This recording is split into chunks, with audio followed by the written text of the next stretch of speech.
All right, this is the liberation of Puerto Rico. Puerto Rico subsequently, if you know the history of it, it was a colony of the Spanish, and what happened was the United States sold it.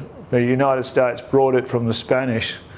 Subsequently, then Puerto Rico went from being a colony of the Spanish to being a US Commonwealth protectorate. They sent in their military and essentially annexed the capital, San Juan, taking over the country. There was, at the time, about in the 1950s, there was a massive rally for Puerto Rican nationalism and the Puerto Ricans demanding their independence and their sovereignty from the United States. That was subsequently outlawed by the US for Puerto Rican nationalism. They carried out a huge protest in San Juan when they marched through the capital.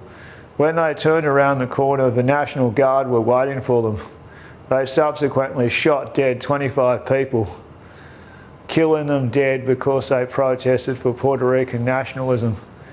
Puerto Rican nationalists did go into the US Capitol with guns and saying, "Viva Libertad of Puerto Rico," meaning the liberation of Puerto Rico.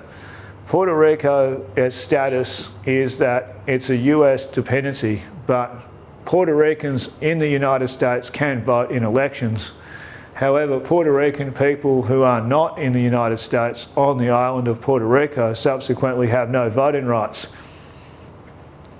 They are being held ransom by the United States, who essentially have an administrator, similar to what the British did in Hong Kong, to subsequently subjugate Puerto Rican people, to force them into saying, even though they have US citizenship, it is a second-class citizenship. They want their own country and their own independence, and they've had a fight for nationalism. So I did this subsequently of the Puerto Rican nationalists being executed, bleeding the Puerto Rican flags from their mouths as the blood ran from their bodies, subsequently being spilt for the liberation and freedom of their people. So this is why I did this painting, to look at the US, and they are still subjugating Puerto Rican people too.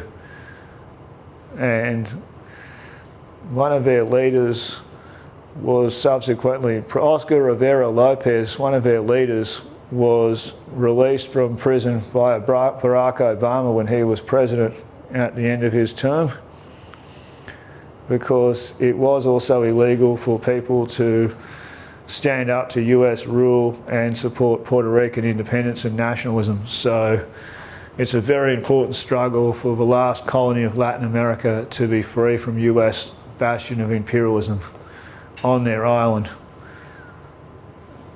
Puerto Rico's flag actually has similar colours to the US flag and also the Cuban flag, except it's red and white stripes, not blue and white, and subsequently inspired by the Cuban flag as well. So that's the reason I did this painting.